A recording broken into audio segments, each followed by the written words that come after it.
தேவனை துதித்திடுவோம், சபையுள் தேவன் எழுந்தருள ஒரு மனதோடு அவர் நாமத்தை துதிகள் செலுத்தி போற்றிடுவோம். ஒரு மனதோடு அவர் நாமத்தை துதிகள் செலுத்தி போற்றிடுவோம்.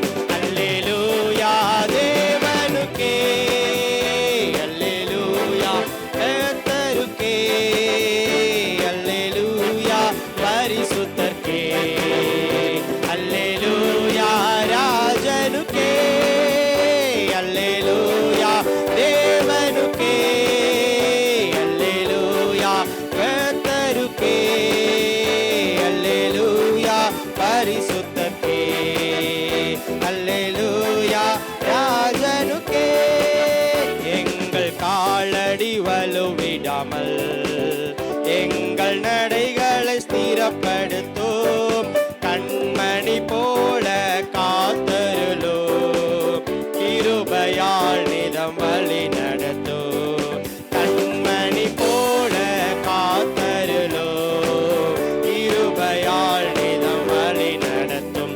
அல்லேலூயா தேவனுக்கே, அல்லேலூயா கர்த்தருக்கே, அல்லேலூயா பரிசுத்தர்க்கே, அல்லேலூயா ராஜனுக்கே, அல்லேலூயா தேவனுக்கே. எல்லாரும் சொல்லுவோம் அல்லேலூயா, அல்லேலூயா பரிசுத்தர்க்கே, அல்லேலூயா ராஜனுக்கே. ஜீவனுள்ள நாட்கள் எல்லாம் நன்மை கிருபை தொடர்ந்திடவே வேதவசனம் கீழ்ப்படிவோம், தேவசாயலாய் மாறிடுவோம், தேவவசனம் கீழ்ப்படிவோம், தேவசாயலாய் மாறிடுவோம். அல்லேலூயா தேவனுக்கே, ஆமென். அல்லேலூயா, ஆமென். அல்லேலூயா பரிசுத்தர்க்கே, அல்லேலூயா ராஜனுக்கே, அல்லேலூயா தேவனுக்கே, அல்லேலூயா கர்த்தருக்கே, அல்லேலூயா பரிசுத்தர்க்கே, அல்லேலூயா ராஜனுக்கே. ஹல்லேலூயா. வாசிங்கள் அப்போஸ்தலர் புஸ்தகம் 18ஆம் அதிகாரம் 10ஆம் வசனத்துக்கு நேராக நம்முடைய வேத பகுதி திருப்பிக் கொள்வோம். கர்த்தர் நம்மோடு கூட பேசுவாராக. வாசிங்க. நான் உன்னுடனே கூட இருக்கிறேன். அல்லேலூயா. இந்த மாதத்திலே, இந்த வாரத்திலே இந்த வார்த்தையை, வசனத்தை நாம் தியானிக்க இருக்கிறோம். நான் உன்னுடனே கூட இருக்கிறேன். இந்த எனக்கு ரொம்ப பிடிச்சது, எனக்கு ரொம்ப பெரிய தாக்கத்தை ஏற்படுத்துது, எனக்கு ரொம்ப ஒரு இம்பேக்டை கொடுத்தது, உன்னுடனே கூட நான் இருக்கிறேன். அல்லேலூயா.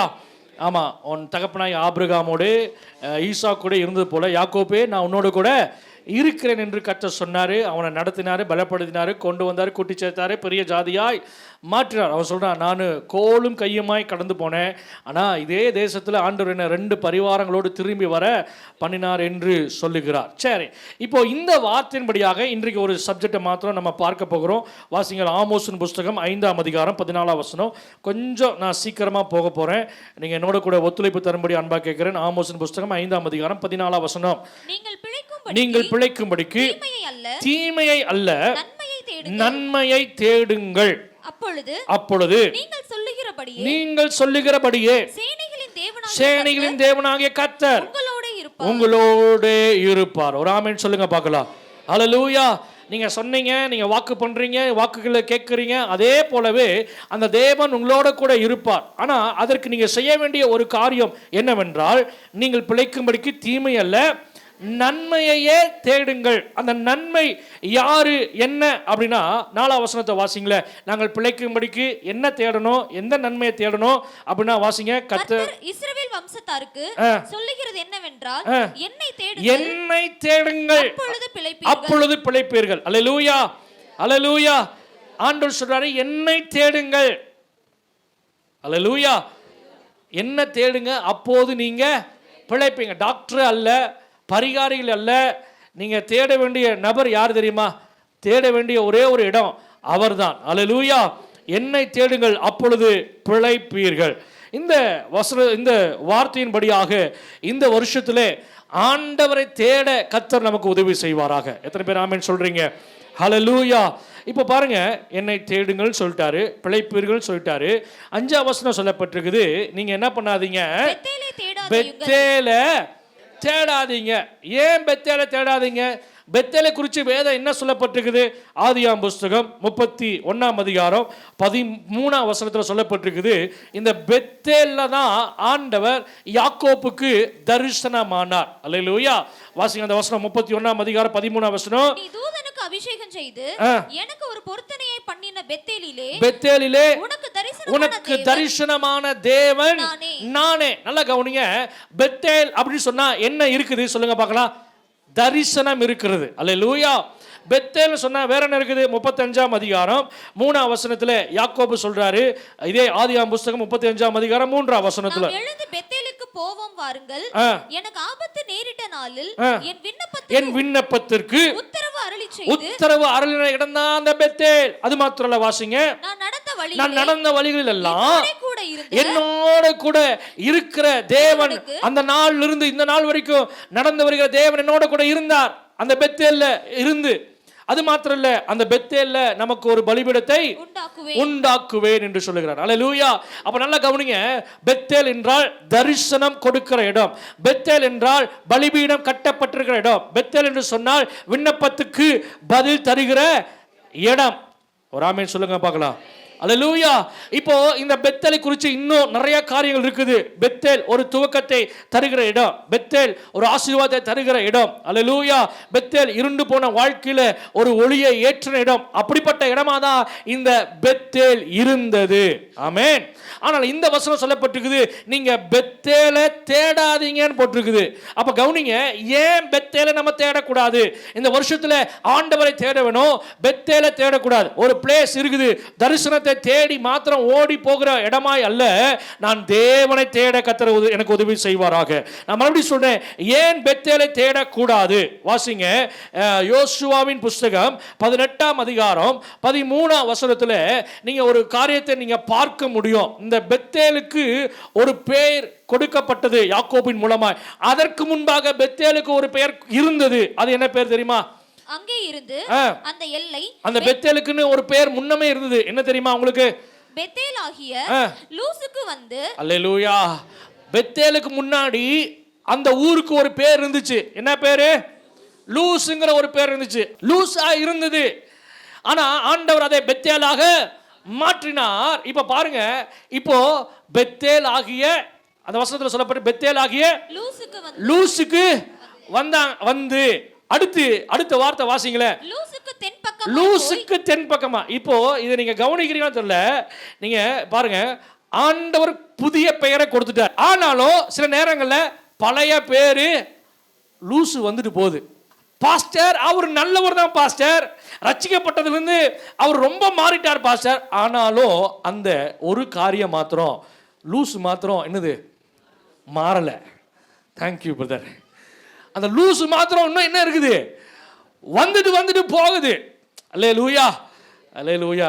நான் சொல்றது லூசுங்கிறத விட்டுருங்க, பழைய பேரு, அந்த பட்டணத்துடைய பழைய பேர் என்ன தெரியுமா? ஆமா, நீங்க ஆதியாகமம் புஸ்தகம் 27ஆம் அதிகாரமா 28ஆம் அதிகாரமா யாக்கோபு தரிசனம் ஆயிட்டு அங்க சொல்றாரு, அவ்விடத்துக்கு பெத்தேல் என்று பெயரிட்டான். அந்த பெத்தேல் என்று பெயர் வைக்கிறதுக்கு முன்னாடி அந்த ஊருக்கு லூஸ் என்னும் எத்தனாம் வசனம்? 19ஆம் வசனம். லூசுங்கிற பேர் இருந்துச்சு. இப்போ ஆண்டவர் பெத்தேல்னு வச்சிட்டாரு. இப்போ பெத்தேலுங்கிற பேரை யாக்கோபு மறுபடியும் அப்டேட் தான் பண்றாரு, ஏல் பெத்தேல்னு மாத்துறார். அல்லேலூயா. ஆனா இங்க மறுபடியும் என்ன வருது தெரியுமா? லூசு தான் வருது. அல்லேலூயா. பழைய பேரை நாம் போமாட்டேங்குது. அல்லேலூயா. உங்களுக்கு புரியல நினைக்கிறேன், சில பேருக்கு புரியல. சில சுவாபம் என்ன பண்ண மாட்டேங்குது, போமாட்டாங்குது. புதிய பேரை ஞானஸ்தானத்தை முக்கி கொடுத்தாலும் இன்னமும் அந்த பழைய பேர் சண்டைக்காரி அப்படிங்கிற பேர் தான் இன்னும் என்ன பண்ணுது. ஐயோ அப்படியா இவ இருக்கிறாளே, இன்னும் அந்த பேர் தான் என்ன பண்ணுது, மாற மாட்டேங்குது, போக மாட்டேங்குது. அந்த அடையாளம், ஐயா அது வந்து ஒரு அடையாளம். இந்த அடையாளம் மாத்திட்டார் ஆண்டவர். நான் சொல்றது உங்களுக்கு விளங்குதா? உங்களுக்கு அடையாளத்தை ஆண்டவர் மாத்திட்டாரு. எங்க பட்டணத்தோட பெயர் அப்படிதாங்க இருந்துச்சு. ஆண்டவர் அதை பெயரை மாத்திட்டாரு, அடையாளத்தை மாத்திட்டாரு. இப்போ இப்போ இங்க பாருங்க, பெத்தேல்ல இருந்து லூஸுக்கு போனாங்க. அடுத்து மறுபடியும் அவங்க எப்படி ஆரம்பிக்கிறாங்க தெரியுமா? பெத்தேல் அப்படின்னு ஆரம்பிக்கல, லூஸில் இருந்து ஆரம்பிக்கிறாங்க. அப்ப முழுவதுமாவே அந்த பட்டணத்தோட பேரு ஆக்குபை பண்ணுது.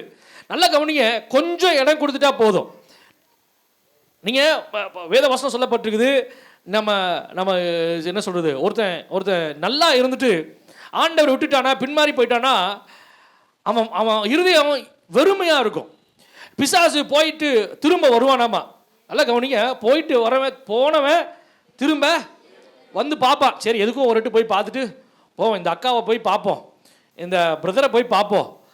ஞாயிற்றுக்கிழமை தான் போயிட்டு வந்துக்கிறாங்க, இருந்தாலும் இன்னைக்கு தான் செவ்வாய்க்கிழமை ஆயிடுச்சே, ஒரு போய் பார்த்துட்டு வருவோமே அப்படின்னு சொல்லிட்டு அவன் என்ன பண்ணுவான், ஒரு பார்க்க வருவான். அவன் பார்க்க வரும்பொழுது கேட்ட வசனம், விசுவாச வார்த்தை, ஜபம், அபிஷேகம், வல்லமை, கிருபை, அப்புறம் எல்லாம் என்னது அன்னைக்கு ட்ரையாக இருக்கும். அதை பார்த்துட்டு வெறுமையாக இருக்கிறத பார்த்துட்டு அவன் போவான். போயிட்டு ஹலோ எச்யூஸ்மி இங்கே வாங்க, நான் ஒரு இடம் பார்த்துருக்குறேன், சூப்பர் பிரதரு, ஆமாம், ஆனால் அவர் இருதயம் எம்டியாக இருக்குது, நீங்கள் என்ன பண்ணுங்க வாங்க அப்படின்னு சொல்லிட்டு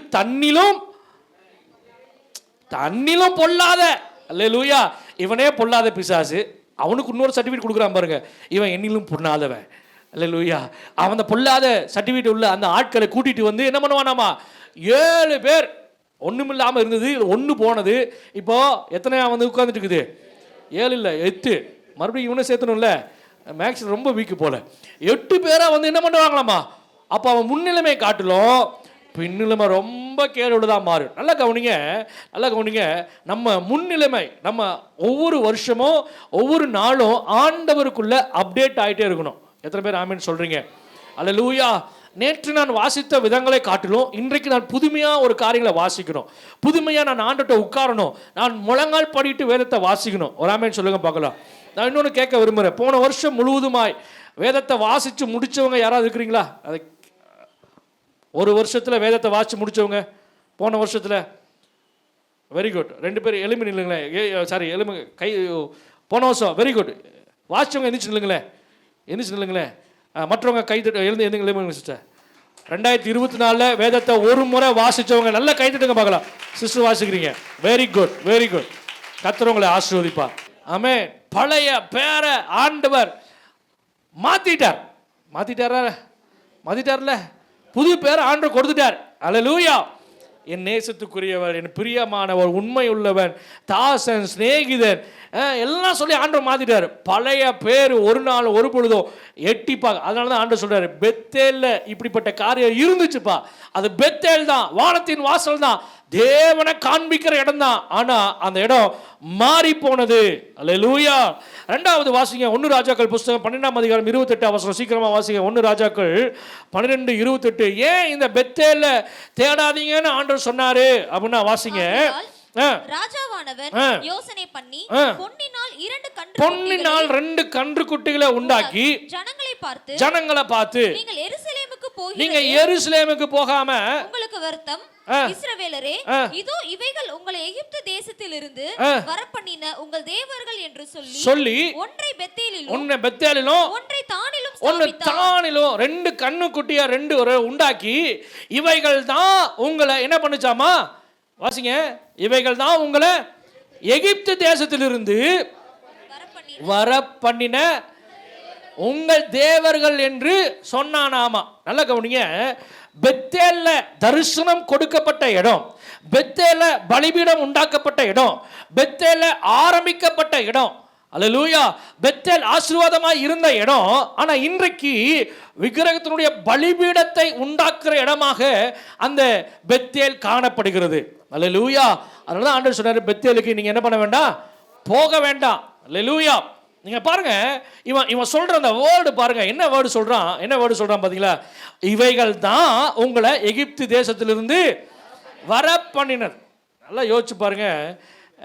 இது வந்து ஜனங்களை என்ன வார்த்தை சொன்னா அவங்க பிரியப்படுவாங்க. 2 தீமோத்தேயு 4ஆம் அதிகாரம் 2ஆம் வசனம், 3ஆம் வசனம், 4ஆம் வசனம். சமயம் வாய்த்தாலும் ரொம்ப அருமையான வசனம், எனக்கு ரொம்ப பிடிச்ச வசனம். சமயம் வாய்த்தாலும் வாய்க்காவிட்டாலும் ஜாக்கிரதையாய் திருவசனத்தை பிரசங்கம் பண்ணிட்டே போப்பா, எனக்கு அது போதும், நான் அதான் வாஞ்சிக்கிறேன். அல்லேலூயா. அடுத்து வாசிங்களேன். எல்லா நீடிய சாந்தத்தோடும் உபதேசத்தோடும் கண்டனம் பண்ணி கடிந்து கொண்டு புத்தி சொல்லு. பாஸ்டர் குத்தி பேசுறாரு, ரொம்ப பேசுறாரு. அந்த பாஸ்டர் போனா தடவை கொடுக்குறாருப்பா. சொன்ன தூங்கி எந்திரிச்சு முடிஞ்சிருச்சு, சர்ச்சு முடிஞ்சிச்சு, எந்திரிச்சு போகலாம்.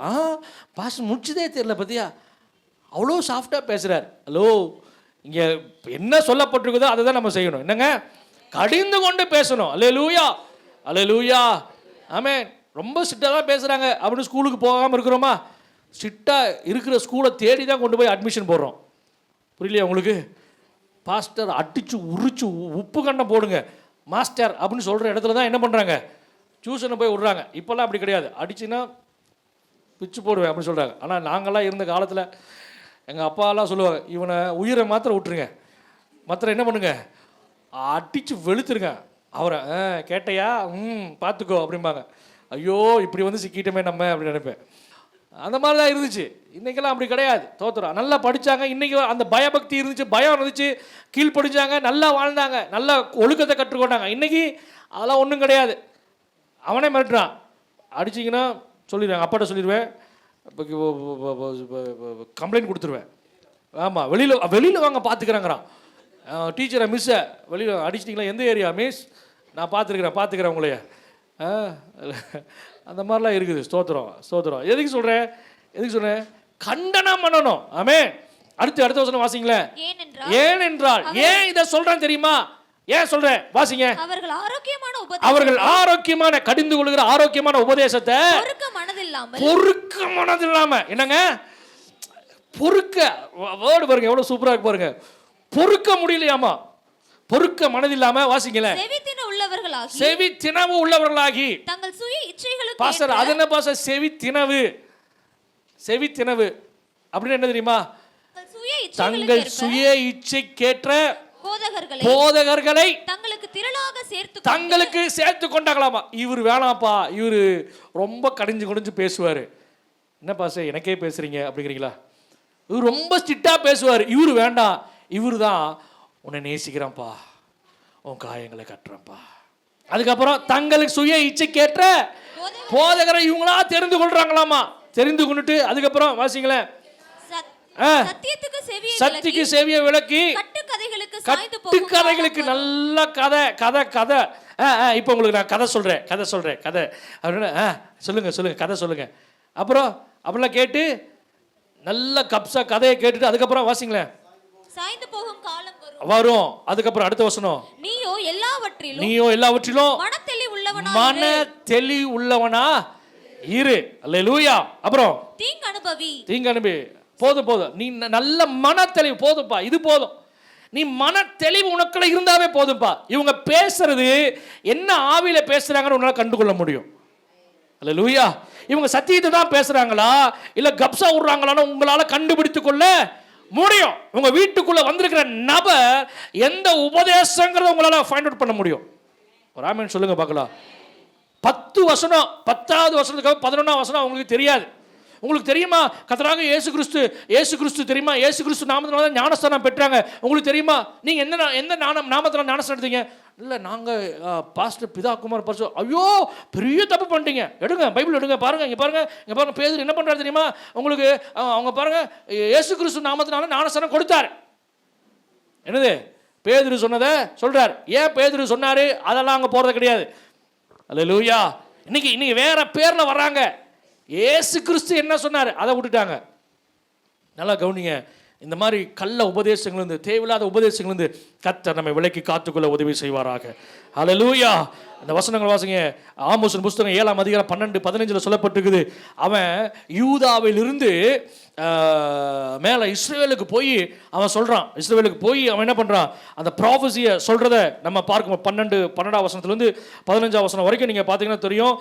அங்கே போய் ப்ராஃபஸி அகெயின்ஸ்ட் இஸ்ரேலுக்கு விரோதமாய் அவன் தீர்க்கதரிசனம் சொல்லுகிறதை நாம் பார்க்க முடியும். அல்லேலூயா.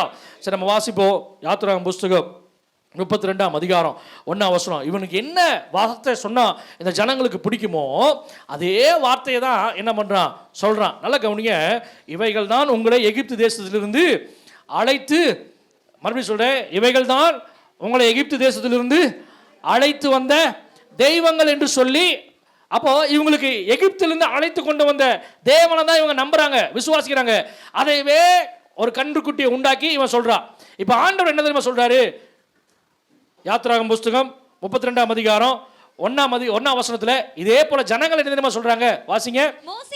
மோசே மலையிலிருந்து இறங்கி வர்றதுக்கு தாமதிக்கிற போது ஜனங்கள் கண்டபோது ஆரோனிடத்தில் கூட்டம் கூடி அவனை நோக்கி, எகிப்து தேசத்திலிருந்து எங்களை அழைத்து கொண்டு வந்த அந்த மோசேக்கு என்னங்க என்ன கவனிக்கிறீங்களா? எங்களை அழைத்து கொண்டு வந்த மோசே. நீங்க யாத்திராகமம் புஸ்தகம் 20ஆம் அதிகாரம் 1ஆம் வசனம் வாசிங்களேன். யாத்திராகமம் புஸ்தகம் 20ஆம் அதிகாரம் 2ஆம் வசனம் வாசிங்களேன்.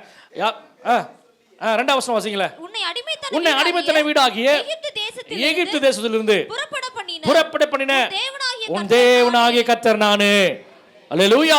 20ஆம் அதிகாரம் 2ஆம் வசனம் சொல்லப்பட்டது, உன் தேவனாகிய கர்த்தர் நான் தான்ப்பா, நீ அடிமைத்தனமா இருந்த எகிப்திலிருந்து உன்னை அழைத்து கொண்டு வந்தது, உன்னை புறப்பட பண்ணினது, அங்கிருந்து உன்னை கொண்டு வந்தது நான் தான். ஆனா இவன் என்ன சொல்றான்? இவங்க என்ன சொல்றாங்க? இந்த ஜனங்கள் எங்களை எகிப்திலிருந்து கொண்டு வந்த மோசேக்கு என்ன சம்பவித்ததோ 32ஆம் அதிகாரம் முதல் வசனம். ஆண்டவர் அங்க அதனாலேயே மோசேயை விட்டுட்டு அதுக்கப்புறம் வேற பொறுப்பு போறார். இப்போ இதே வார்த்தை இவங்க சொல்றான், இந்த விக்கிரகம் தான், இந்த கன்றுக்குட்டிகள் தான் உங்களை எகிப்திலிருந்து இங்க என்ன பண்ணுச்சு? உங்களை கொண்டு வந்தது. நீங்க நல்லா இருக்கிறீங்களா? நீங்க சந்தோஷமா இருக்கிறீங்களா? நீங்க ஆசீர்வாதமா இருக்கிறீங்களா? அதுக்கு காரணம் என்ன தெரியுமா?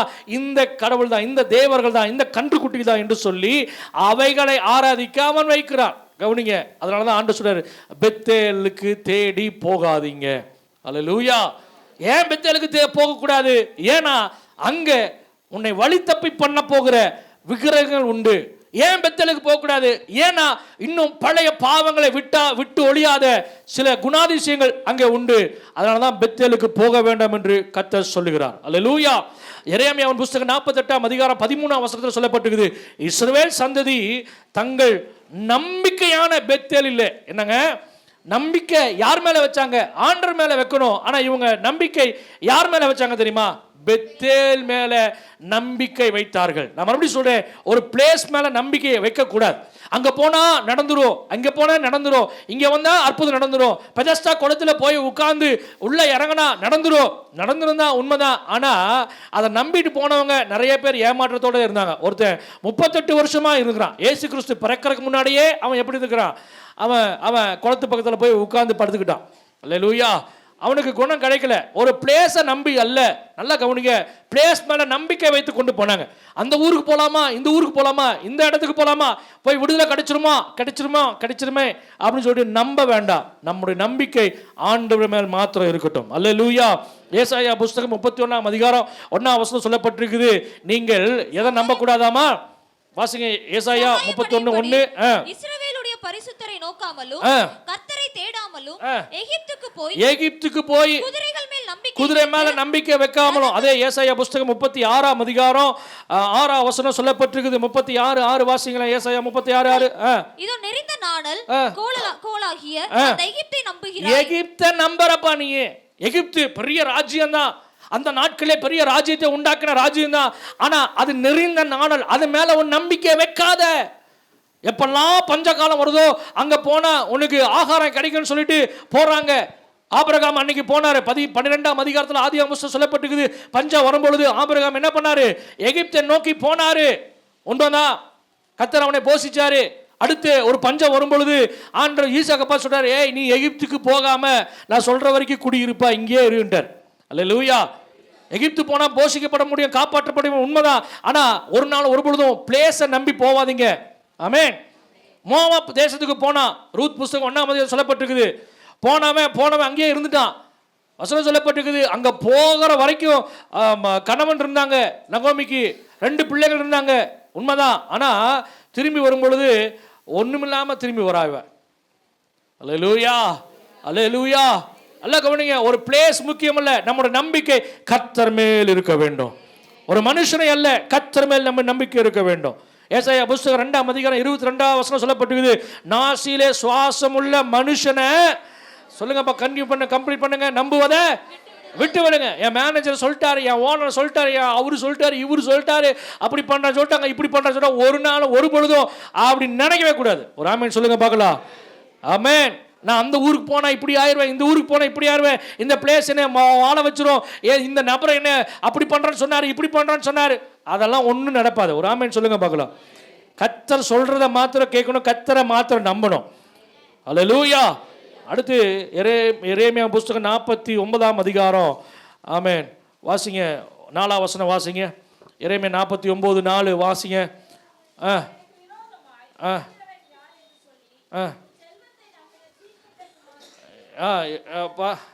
பாருங்க அந்த வசனம் எவ்வளோ எப்படி சொல்லுது. உன் செல்வத்தை நம்பினப்பா, உன் செல்வத்தை நம்பின, உன் பணத்தை நம்பின, உன்னுடைய உன்னுடைய உன்னுடைய உன்னுடைய என்ன சொல்றது, பொருட்களை நம்பின, உன்னுடைய ஆசீர்வாதத்தை நம்பின, உன்கிற ஆஸ்தியை நம்பின, உன் செல்வத்தை நம்பி நம்பி நம்பி நீ எப்படி தெரியுமா போயிருக்கிற? எப்படி போயிருக்கிற? வசனம் சொல்லப்பட்டிருக்குது, சீர்கட்டு போயிருக்கிற. அல்லேலூயா. சத்தமே காணுமே. அல்லேலூயா. செல்வத்தை நம்பி இருக்கக்கூடாது. ஒரு நாள் ஒரு பொழுது செல்வத்தை நம்பி இருக்கக்கூடாது. என் நம்பிக்கை கர்த்தர் மாத்திரம்தான். நீங்க வாச்ச சங்கீதத்தில் கூட இருக்குல்ல, அவரையே நம்பி இருக்கணும். ஆமென். அவரையே தேடணும். அல்லேலூயா. அவரையே நோக்கி பார்க்க வேண்டும். நீ செல்வத்தை நம்பினா, பணத்தை நம்பினா, பணம் பணம் பணம் ஓடக்கூடாது. அல்லேலூயா. ஞாயிற்றுக்கிழமை தேவனை தேடுறதுக்கு நம்முடைய இருதயத்தை ஒருமுகப்படுத்தணும். எத்தனை பேர் ஆமென் சொல்றீங்க? அல்லேலூயா. அந்த நாளில் வர்ற ஆதாயம் வேண்டான்னு சொல்ற அளவுக்கு உங்க இருதயம் பக்குவப்பட்டிருக்கணும். புரியல சில பேருக்கு. பாஸ்டர் அன்னைக்கு தான் பாஸ்டர் வியாபாரம் அதிகமாக வரும். அது ஆண்டவருக்காக ஒரு நாள் சாக்ரிஃபைஸ் பண்ணி பாருங்களேன். சாக்ரிஃபைஸ் இல்லாமல் எதுவுமே பெற்றுக்கொள்ள முடியாது. ஞாயிற்றுக்கிழமை எனக்கு தெரிஞ்ச குஜராத்தில் ஒரு பிரதர் இருந்தாங்க. ஞாயிற்றுக்கிழமை நல்ல சேல்ஸ் வரும், உண்மைதான். அவர் சொன்னார் நிறைய சேல்ஸ் வரும், உண்மைதான். ஆனால் பாஸ்டர் ஞாயிற்றுக்கிழமை ஆண்டவர் சொன்னார் லீவ் விட சொல்லி. அந்த சிஸ்டர் சொன்னாங்க, நான்லாம் எத்தனையோ தடவை சொன்ன பாஸ்டர் கேட்கல, ஆனால் ஆண்டவரே அவர்கிட்ட பேசினார், லீவ் விட்டாங்க. ஆனால் மற்ற 6 நாட்களும் அப்பாயின்மெண்ட் போட்டு வெயிட் பண்ணி ஹோட்டலில், நான் சொல்கிறது ஹோட்டலில், அந்த ஊர் கலெக்டர்லேருந்து ஜட்ஜஸ் வரைக்கும் எல்லாரும் வந்து அங்கே தான் சாப்பிட்டு போவாங்களாம். 250 தோசை வெரைட்டி வச்சுருக்கிறாங்க. அல்லேலூயா. ஆமென். கர்த்தர் அடையாளமாக வச்சுருக்கிறார். அந்த பட்டணத்திலேயே அடையாளமாக வச்சுருக்கிறார். பரோடா தானே குஜராத்தில், பேங்க் ஆஃப் பரோடா. அதனால தான் அங்கே போகிறோம். மேல் வீடு 2வது ஃப்ளோர் நினைக்கிறேன். மேல் வீடு அழகாக ஒரு ஹாலை கட்டி ஆராதனை நடத்துறதுக்கு, ப்ரேயர் நடத்துறதுக்கு அங்கே திறந்து கொடுத்தாங்க. அங்கே தான் போய் நாங்கள் ப்ரேயர் நடத்தினோம். ஒரு ஆமேன் சொல்லுங்கள் பார்க்கலாம். நம்முடைய காரியங்களை கர்த்தர் நம்ம உயர்த்துவார். ஆமேன். நினச்சி பார்க்க முடியாத அளவுக்கு கர்த்தர் உயர்த்தினார். அவர் சொல்கிறார், நான் இப்படிலாம் இருந்தேன் பாஸ்டர், ஆனால் இந்த காரியங்களை ஆண்டவர் பேசி நான் விட்டேன். ஆண்டவர் என் வாழ்க்கையில் பெரிய காரியங்களை ஆண்டவர் செய்தார். ஆமேன். அல்லேலூயா. ஆமேன். அது அவர் சொன்ன சாட்சி இன்னும் எனக்கு அப்படியே மனசுக்குள்ளே அப்படியே இருக்குது. இப்போ தான் பார்த்த மாதிரி ஞாபகம், கேட்ட மாதிரி ஞாபகம். நான் சொல்கிறேன் பாருங்க, சில சாக்ரிஃபைஸ் பண்ணாமல் நீங்கள் எதுவும் பெற்றுக்கொள்ள முடியாது. ஒரு நாள் வரமாட்டேன்னு சொல்லி பாருங்களேன். ஜோசுவா பதர்லாம் பல கம்பெனி, பல கடை, ஹோட்டலில் ஏறி இறங்கிட்டார். ஏன் தெரியுமா? ஞாயிற்றுக்கிழமை தான் வேலை அதிகமாக நடக்கும். அவர் முதல்ல கேட்குற, ஞாயிற்றுக்கிழமை வர முடியாது, வேலை தருவியா தரமாட்டியா? அவன் கேட்பான், நீ ஓனரா நான் ஓனரா? அல்லேலூயா. ஞாயிற்றுக்கிழமை நான் வரமாட்டேன். ஒரு ஆமேன்னு சொல்லுங்க பார்க்கலாம். கர்த்தரை தேடுறதுக்கு நான் குடும்பமாக நான் வரணும். வசனத்தை கேட்குறதுக்கு நான் குடும்பமாக வரணும். ஒரு கல்யாணத்துக்கு ஒருத்தரை விட்டு போனால் கேட்குறாங்களா இல்லையா? ஏன் அவர் வரலையா? அந்த அம்மா வரலையா? பிள்ளைகளை கூப்பிட்டு வந்திருக்கலாமே, பிள்ளைகளை கூப்பிட்டு இதெல்லாம் இருக்குது. ஆலயத்துக்கு போகும்பொழுது நம்ம விட்டுட்டு வரணும். ஒரு ஆமேன் சொல்லுங்க பார்க்கலாம். பாஸ்டர் அன்னைக்கு வேலை போயிரும் பாஸ்டர், லட்சமே வந்தாலும் ஆண்டருக்காக விட்டு வரணும். ஆண்டவர் கோடிகளை தர ஆயத்தமாக இருக்கிறார். ஆமென். சில காரியங்களை இழக்காம நான் எப்படி சொல்கிறேன், இந்த முதல் வாரத்தில் சொல்கிறேன், நீங்கள் பெற்றுக்கொள்ள முடியாது. ஆமேனே வரல பாருங்க. ஏசப்பா இவர்களை நான் என்ன செய்ய? பெற்றுக்கொள்ள முடியாது. பொருளாதார காரியங்கள் ஆசீர்வாதத்தை பெற்றுக்கொள்ள முடியாது. நீங்கள் ஒரு கால்குலேஷன் போட்டு வச்சுருப்பீங்க, நீங்கள் கால்குலேஷன் அதிலே போயிட்டு இருப்பீங்க. ஆண்டவர் உங்களை எண்ணி பார்க்க முடியாத அளவுக்கு ஆண்டவர் கொண்டு போகிறதுக்கு பிளான் பண்ணிருக்கிறார். நீங்கள் எண்ணி முடியாத அதிசயங்களையும் ஆராத முடியாத பெரிய காரியங்களை கர்த்தர் செய்ய ஆயத்தமாக இருக்கிறாரு. ஆனால் நீங்கள் ஒரு குறுகிய வட்டத்தில் பிளான் போட்டு கொண்டு போயிட்டு இருக்கிறீங்க. அல்லேலூயா. ஃபினான்ஷியல் காரியங்களை அப்படி உங்களுக்கு பணத்தை தராரு, ஆமேன் போடுங்கன்னா ஒரு 100 பேர் ஆமேன் போடுறாங்க. என்னங்க, நீங்க அதை தேட வேண்டாம், நீங்க கர்த்தரை தேடுங்க. அல்லேலூயா. கர்த்தர் உங்களுக்கு எல்லாவற்றையும் கூட அவர் கொடுப்பார். எத்தனை பேருக்கு புரியுது நான் சொல்றது? செல்வத்தை நம்பாதீங்க, ஆஸ்தியை தேடாதீங்க, பணத்தை எதிர்பார்க்க சம்பளத்தை தேடாதீங்க. ஆர்டர் போயிடும், தேவையில்லை, கர்த்தர் தருவார். இவைகளை காட்டிலும் கர்த்தர் எனக்கு முக்கியம்னு சொல்லி பாருங்களேன், அதை கர்த்தர் கனப்படுத்துவா. எத்தனை பேர் நான் சொல்றது உங்களுக்கு புரியுது, விளங்குது? இதை நீங்க சொல்லி பாருங்க, செயல்படுத்தி பாருங்க. இந்த வருஷத்துல நீங்க நினைச்சு பார்க்க முடியாத அளவுக்கு கர்த்தர் ஃபினான்சியலா உங்களை உயர்த்துவா. நான் எப்படி சொல்றேன், ஃபினான்சியலா உயர்த்துவா. நான் ஃபினான்சியல் குறித்து அதிகமாக பேச மாட்டேன். நான் சொல்றேன், நீங்க சாக்ரிஃபைஸ் பண்ணி பாருங்க, கர்த்தர் உங்களை உயர்த்துவா. காணிங்க தசமத்துல உண்மையா இருந்து பாருங்க, கர்த்தர் உங்களை உயர்த்துவா. ஹல்லேலூயா. கொடுக்குற கர்த்தருக்குன்னு நினைச்சு கொடுங்க. ஆமென். என் காணிக்க தசம கர்த்தருக்கு நான் விதைக்கிற ஆண்டவரே, அதை விதை தான். அதை 30, 60 ஆண்டவர் 100 கொடுக்குறார், திரும்ப கொடுக்குறார். அதுலேயே சொல்லப்பட்டிருக்கு 30, 60, 100. ஏன்னா கொடுக்குறாங்க தான், உண்மைதான். ஆனால் இங்கே கொஞ்சம், அங்கே கொஞ்சம், அது வட இந்தியா கொஞ்சம், இங்கே கொஞ்சம், இங்கே கொஞ்சம் அப்படின்னு என்னது பிரித்து பிரித்து பிரித்து பிரித்து பிரித்து அதுக்கு தகுந்த மாதிரி தான் ஆண்டவர் தருவார். சில நேரங்களில் ஏன் தேவையில்லாத செலவினங்கள், ஏன்னா அப்படி போயிட்டு வரனால. சரி, ஓகே, கவனிங்க. நம்முடைய செல்வத்தை ஒரு நாளும் நம்பக்கூடாது. செல்வத்தை நம்பினா வசனம் சொல்லப்பட்டிருக்குது, சீர்கெட்டு போயிடுவாங்க. அல்லேலூயா. மறுபடியும் பெத்தேலை நம்பக்கூடாது. ஏன் தேடக்கூடாது? ஆமோஸ் புஸ்தகம் 5ஆம் அதிகாரம் 5ஆம் வசனம் கடைசியில் சொல்லப்பட்டு, கடைசி பகுதி வாசிங்க. பெத்தேலுடைய ரிசல்ட் என்னவா மாறுதாமா? பெத்தேல் பாழான ஸ்தலமா மாறும்.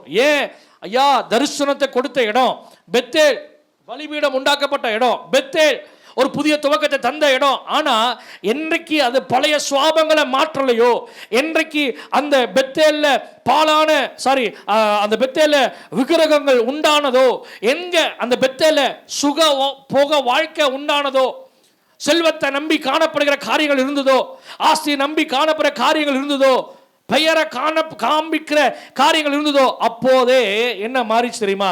பெத்தேல் பாழான ஸ்தலமாய் மாறினது. அல்லேலூயா, ஹல்லேலூயா. பாருங்க, ஆண்டவரை தேட வேண்டும். மறுபடியும் சொல்றேன், 6ஆம் வசனம் சொல்லப்பட்டிருக்குது, கர்த்தரை தேடுங்கள் அப்பொழுது பிழைப்பீர்கள், இல்லாவிட்டால் அக்னி பட்சிக்கும் என்று சொல்லப்பட்டிருக்குது. ஏசாயா புஸ்தகம் 55:6. சீக்கிரமா வாசிங்க. ஏசாயா புஸ்தகம் 55. கர்த்தரை கண்டடையத்தக்க சமயத்தில், சீக்கிரமா வாசிங்க. அவரை தேடுங்கள். எந்த சமயத்துல தேடணும்? செப்பனியா புஸ்தகம் 2ஆம் அதிகாரம் 3ஆம் வசனம். அவரை தேடுறதுனால கிடைக்கிற நன்மைகள் சொல்லப்பட்டிருக்குது. அவரை எல்லா சமயத்திலும் தேட வேண்டும். அந்தி சந்தி மதியம் எல்லா நேரங்களையும் நாம் என்ன பண்ண வேண்டும்? கர்த்தரை தேட வேண்டும். வாசிங்க, செப்பனியா புஸ்தகம் 2:3 வாசிங்க. எப்படி தேட வேண்டுமாமா? கர்த்தருடைய நியாயத்தை நடப்பிக்கிறவர்களே, அவரை தேடுங்கள், நீதியை தேடுங்கள், மனத்தாழ்மையா என்ன பண்ணுங்க? தேடுங்கள். அப்படி நீங்க தேடுவதனால என்ன கிடைக்குதுன்னா, ஒருவேளை கர்த்தருடைய கோபத்தின் நாளிலே மறைக்கப்படுவீர்கள். ஒரு ஆமென் சொல்லுங்க பார்க்கலாம். கர்த்தரை தேடுவதனால ஒரு நாள் வரும், அந்தகாரமான நாள். அந்த நாள்ல ஆண்டவர் நம்மை விட்டு கொடுக்காதபடி பரலோக ராஜ்யத்தில் நம்ம கூட்டி சேர்க்கிறவராக இருக்கிறார். ஹல்லேலூயா. இவங்கெல்லாம் என்னை தேடின பிள்ளைகள் என்று சொல்லி அந்த நாள் நம்மை அவரோடு கூட சேர்த்துக் கொள்ளுவார். வேத வசனம் சொல்லப்பட்டிருக்குது, தேடுகிறவர்கள் கண்டடைவார்கள். மத்தேயு புஸ்தகம் 7ஆம் அதிகாரம் 7ஆம் வசனம் சொல்லப்பட்டிருக்குது, தேடுகிறவர்கள் அவரை கண்டடைவார்கள். ஹல்லேலூயா, ஆமென். இந்த வருஷத்துல ஒரு தீர்மானம் எடுப்போம். ஆண்டவரே, நான் கர்த்தரை தேடுவதற்கு என்னுடைய இருதயத்தை நான் ஒருமுகப்படுத்துகிறேன். ஆமென். நீங்க தேடும் பொழுது, அந்த வசனம் சொல்லப்பட்டிருக்கு 14ஆம் வசனம், ஆமோஸ் புஸ்தகம் 5:14. தேடும் பொழுது அவரை கண்டடைவீர்கள், தேடும் பொழுது பிழைப்பீர்கள். அப்புறம் தேடும் பொழுது வாசிங்க, நீங்கள் பிழைக்கும்படிக்கு தீமை அல்ல நன்மையை தேடுங்க. அப்பொழுது நீங்கள் சொல்லுகிறபடியே சேனைகளின் தேவனாகிய கர்த்தர் உங்களோடு கூட இருப்பார். அவர் ஆமென் சொல்லுங்க பார்க்கலாம். ஹல்லேலூயா. சேனைகளின் தேவனாகிய கர்த்தர் என்னோட கூட இருக்க வேண்டும்னா நான் கர்த்தரை தேட வேண்டும். ஹல்லேலூயா. எத்தனை பேர் ஆமென் சொல்றீங்க? ஆமென். ஒரு வசனத்தை வாசிச்சு நம்ம முடிக்க போகிறோம். மத்தேயு புஸ்தகம் 28ஆம் அதிகாரம் 19-20 வாசிச்சு நம்ம முடிக்க போகிறோம். அப்படியே இருக்கிற இடங்களை கூட நம்ம எழுப்பி நின்று கொள்வோம். ஆமென். இந்த வசனத்தை சேர்ந்து கூட வாசிப்போம். ஆண்டவர் சொல்றாரு, 28ஆம் அதிகாரம் வாசிங்க 19-20.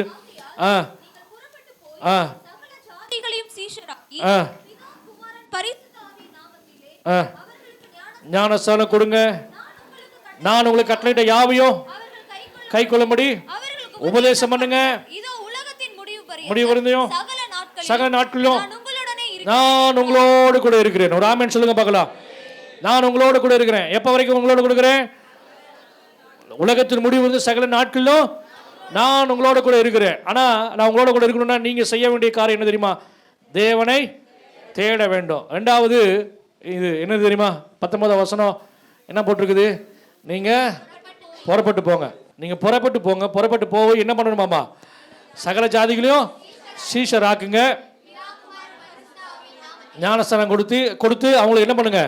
உபதேசங்களை எல்லாம் கற்றுக் கொடுத்து உபதேசிங்கன்னு சொல்கிறார். ஒரு ஆமென் சொல்லுங்க பார்க்கலாம்.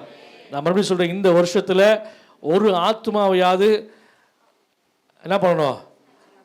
சர்ச்சுக்குள்ளே கொண்டு வரணும், ஞானஸ்தானம் எடுக்க வைக்கணும். ஒரு ஆமென் சொல்லுங்க பார்க்கலாம். ஹல்லேலூயா. 360 நாள் இருக்குது இன்னும். என்னங்க 360 நாள். 5 நாள் போனது போகட்டும், விட்டுருங்க.